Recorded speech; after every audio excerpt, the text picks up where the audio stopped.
Hi, everybody. Welcome to Soapbox. My name is Mauro DiPasquale. You're watching us here at WCCA TV, the People's Channel, cable channel 194 in the city of Worcester, or anywhere around the world, at streaming live at WCCATV.com. There you can also watch thousands of your favorite WCCA TV shows for free on-demand viewing at WCCATV.com/video.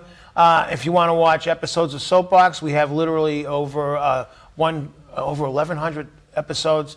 WCCATV.com/video/soapbox, and there you go. Choose your episode. I want to thank, at the top of the show, Sal Curie of Curie Motor for being a sponsor for today's episode, and also Stephen Welch, Opticians. And we want to remind you that our April classes are going to be starting, so if you haven't registered for our April television workshops, please do. Get your training, get your certification in so you can begin creating your very own television show. Classes again start April 29th. You want to register before that. And for more information and details, again, go to our website, WCCATV.com, or give us a call, 508-755-1880, extension 11. Extension 10. And you'll talk with Tracy, and she'll be happy to get you registered for class and all that. If you want to be a guest on Soapbox, the same thing, 508-755-1880 or TRACY at WCCATV.com, Tracy, and she'll be happy to schedule you for this program. We'd love to have you. Again, we're closing in here on 1,500 shows, so we want you to stay with us and keep involved. So we want you to participate. You see, there's a tremendous amount of development going on in the city of Worcester. I think, the city is doing an outstanding job in that vein and getting things happening and moving forward. We had, over the years in my job here, interviewing people from the city, different aspects of city leadership throughout the last 30 years. I mean, people have been talking about development downtown, and we've seen a lot of changes from the Worcester Galleria to, the new Front Street and all that, but there's so much going on. If you come down here today, you actually see the work being done, which is phenomenal. So there's a lot of development, but what goes on behind the development, there's a lot that we really don't see, and we're not aware of always of what's going on behind the scenes. And one of those things is cleanup. And how do we know that the land we're building on is clean and safe and free of toxins? So we're going to talk about that. It's known as brownfields. So we're going to learn a little bit about brownfield development and cleanup, and what are some of the, we'll get a little overview today of the environmental regulations. So, if you're planning on building, if you're planning on maybe purchasing property, this is going to be a pretty important show for you to watch. So take your pencil out, get your pad out, get ready to start taking notes here. Joining us, we have Mr. David Foss. He's a hydrogeologist with Wilcox and Barton Incorporated. And also from the city, we have Peter Dunn. He's the Business Program Manager, City of Worcester, Office of Business and Community Development. I'm going to talk about brownfields development and environmental regulations in today's show. Thank you guys for being here. Thank you. Thank you. It's good to see you. I know you've been here. You've been on over, I think I want to say about 2 years ago. About that, yeah. Yeah, it's good. And Peter, it's good to see you always. I see you around the city and doing a good job, keeping busy. Thank you. You like your job? Very much, yeah. Yeah, you're busy. There's a lot going on, isn't there? Yes. I mean, there's a lot to keep track of and all this. And I think you're right. We were talking before the program. People don't always realize what's going on. We see buildings and we go, oh, there's a building going up. But, the average taxpayer doesn't really understand what's involved with that and how it affects their own community. Mm-hmm. So I think this is going to be a good show. I'm looking forward to it. So first of all, just a quick, definition. What are we talking about when we say the word brownfield? Sure. So a brownfields, and there's different folks who have different definitions, but a brownfield is a property that had a commercial history. So it's usually industrial or commercial property. You might think of it as an old mill building is a great example. Has a commercial history. It's underutilized. So maybe it's partially vacant or partially structurally unsound, maybe abandoned and falling down. And it has an environmental history. So the EPA defines a brownfield, that's the Environmental Protection Agency. So the brownfield is a commercial property with an environmental history. And usually what that means is there are environmental unknowns. So there's some historical uses that maybe a storage of chemicals or usage of chemicals or hazardous materials, and we just don't know what's there now. And so if someone wants to buy or sell that property, the biggest risk is answering that question, like what are the potential flaws, what are the environmental liabilities, and what could they cost? And so if someone's looking at a beautiful property in the Canal District in Worcester and say, hey, you know what, I'd love to do a development here, but it could be clean, so maybe it has $0 environmental liability, maybe it has $10,000 environmental liability, that won't really put up a roadblock for a development project, but maybe it has $1 million worth of environmental liability, and that would be a stumbling block for development. And so people do brownfields assessment to figure that out, to answer those questions. How much liability is there? When you say the word liability, what are you talking about by liability? So it's the costs associated with taking on that property. So if you have a property and maybe hazardous waste was used, or hazardous materials was used there, and it was dumped out back. And so there's chemicals in the ground, and that might contaminate soil, might contaminate groundwater. And one of the biggest drivers these days is if those contaminants in the ground could get into the indoor air. So if they have volatiles, so if you have things like gasoline, which everyone knows that has strong odors, or solvents like used at a dry cleaning facility, petroleum and solvents that have volatile organic compounds, those volatile organic compounds want to come from the ground, volatilize to get up into indoor air. And so we want to make sure that if someone wants to build that new development, they're being protective and making sure that either we know what contaminants are there, and if we find contaminants, we have ways to protect that building, whether that's putting a barrier down beneath the development or cleaning it up first before someone actually changes the use of that building from an old mill to office space or residential or other uses where there's going to be people present. Right, and there's usually an upside to developing these sites, isn't there? Yeah, if you want to tell us about some of the economic benefits. Yeah. So I think the obvious thing when you're dealing with contamination is that there are health benefits. So you want to make sure that people in that property are being safe, and then just from the surrounding uses as well, some of that contamination could be migrating to a neighboring property.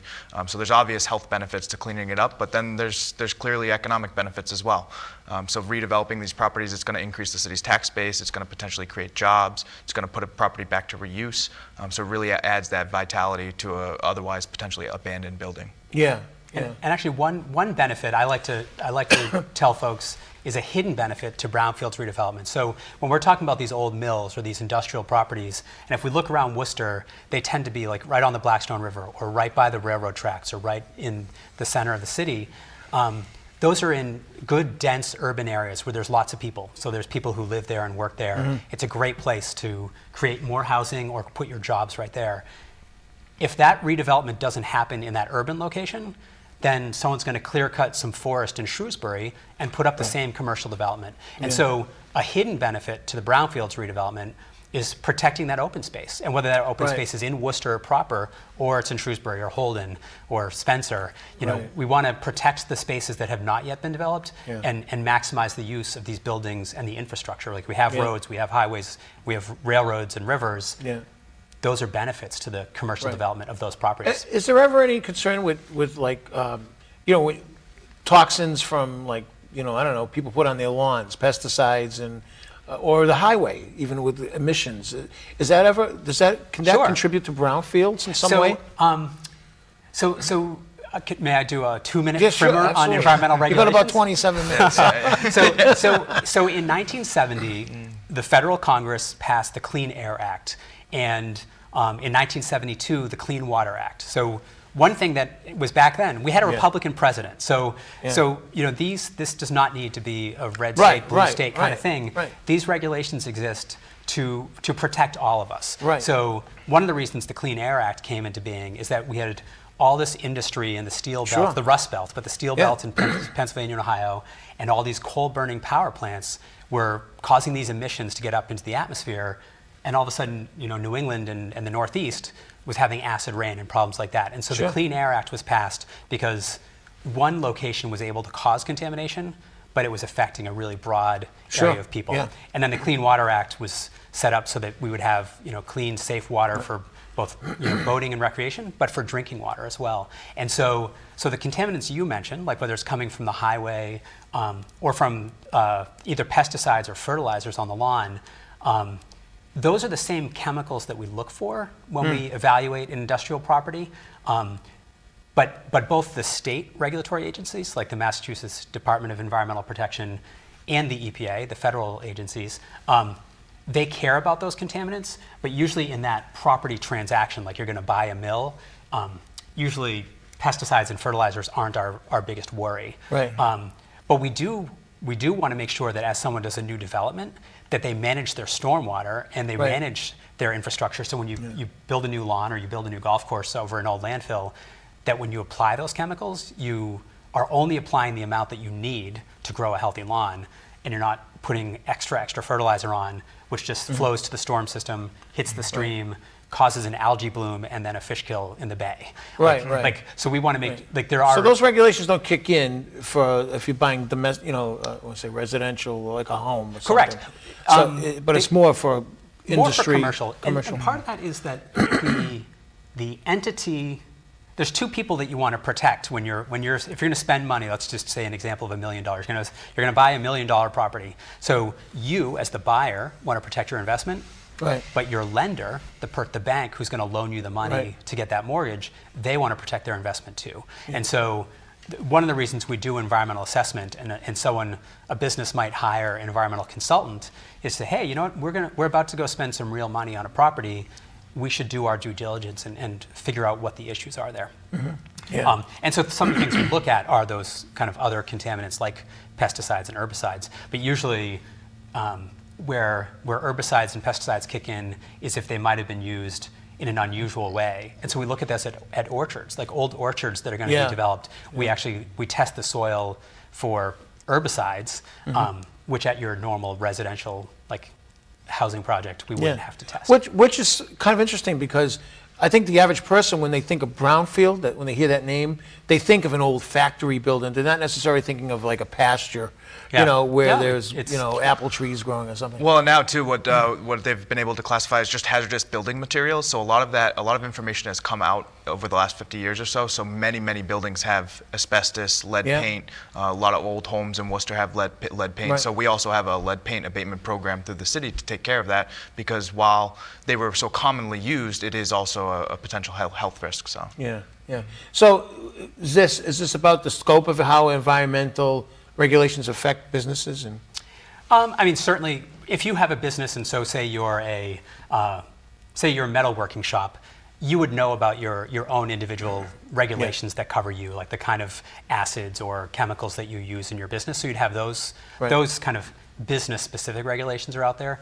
The environmental regulations that we worry about are kind of the ones that cover everyone, whether you're a resident of a city or a business owner running your factory. So the federal government has the Clean Air Act and the Clean Water Act.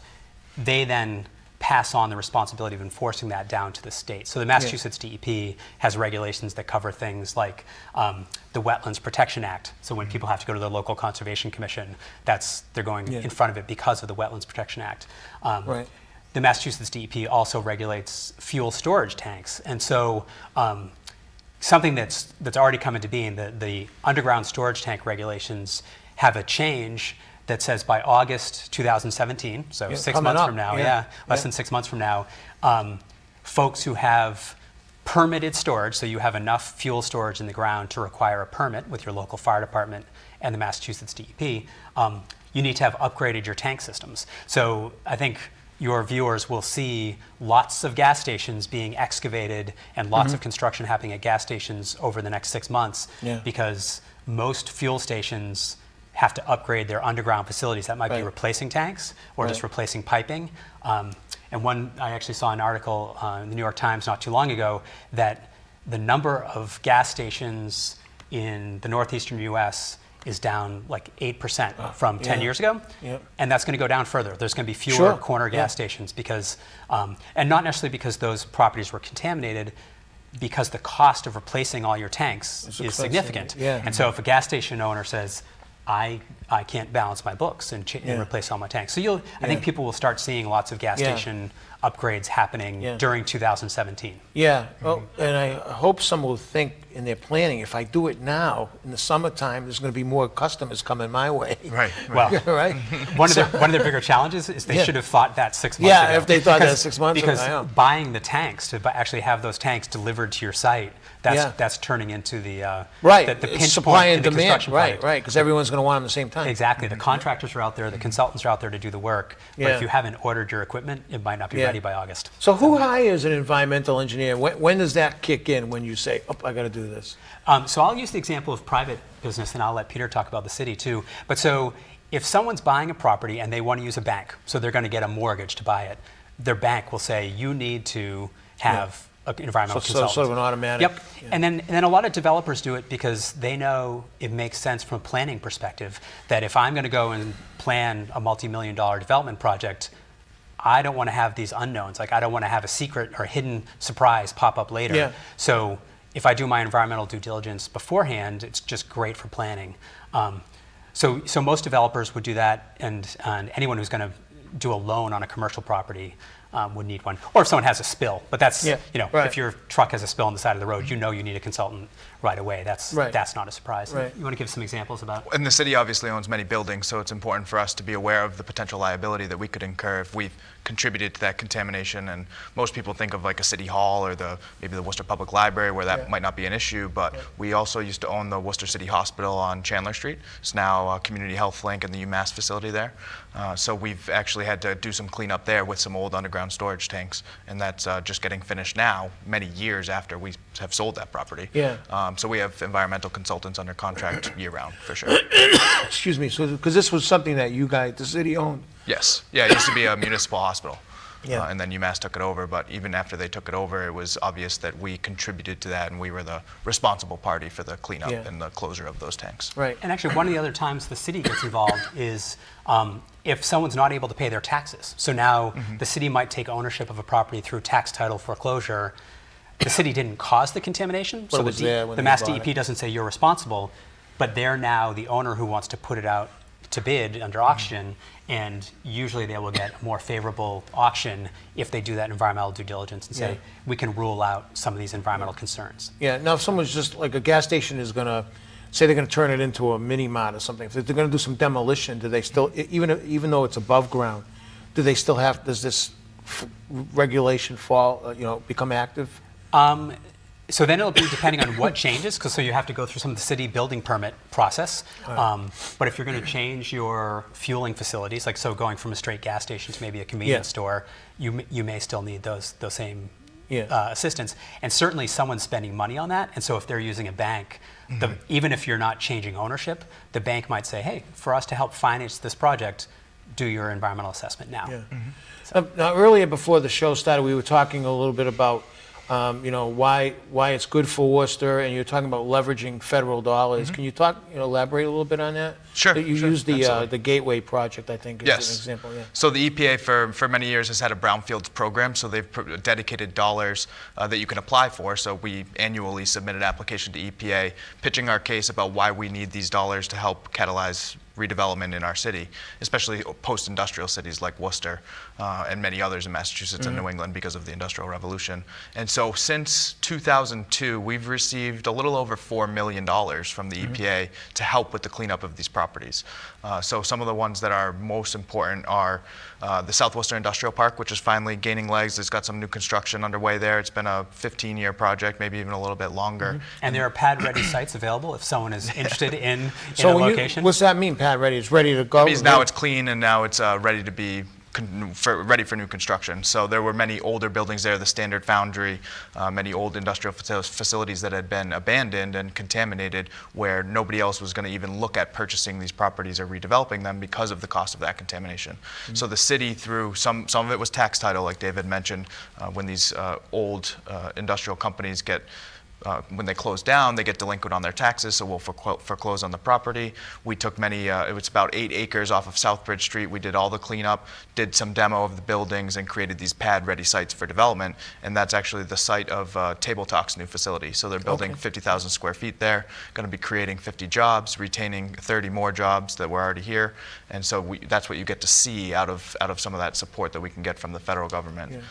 Some of the other ones that have been pretty significant are the Gateway Park project, just north of Lincoln Square in Worcester. That's a partnership with WPI, obviously the university, and the Worcester Business Development Corporation, where the WBDC cleaned that up, and in partnership with WPI constructed a new parking garage, constructed a biotechnology facility, and some of their offices are over there too. I think their business school is there as well. And that's just the tip of the iceberg. We have many projects every year, and actually the most recent one is the former GKN Sinter Metals facility in the Canal District. That was about over 100,000 square foot industrial facility that was riddled with contamination right in the heart of the Canal District, and it had a $3 million cleanup. So when you look at a property like that, there's no way anybody's going to touch that, because it's hard to make those numbers work, make the economics of the project work if you don't get that support to at least take care of something that you've essentially inherited, you know, and to clean it up. And then now it's paved the way for the new ice rink, a $15 million development. Yeah, nice, yeah. So where does the funds come from that? Is it all taxpayer money, or is it different? Well, it comes from the EPA. Yeah, it comes from the EPA. EPA, and they do it in 2 ways. So they do funds for assessment, so the testing that David has been talking about, and that's the start of the project. So you really want to know what you're getting involved with when you purchase a property or consider it for redevelopment. So you have the assessment stage, which typically is small dollars comparatively, and then they have what we have received is both cleanup grants as well as a revolving loan fund. So we had a pool of funds, and that's what the majority of our funding, about $3 million of what we've received, has been in the form of this revolving loan fund, where we have this pool of funds. People apply to it. If you are a for-profit developer, you can obtain a low-interest loan. If you're a non-profit developer, like a CDC or like the Worcester Business Development Corporation, or even like a WPI, like a non-profit institution, you can receive a grant through that program.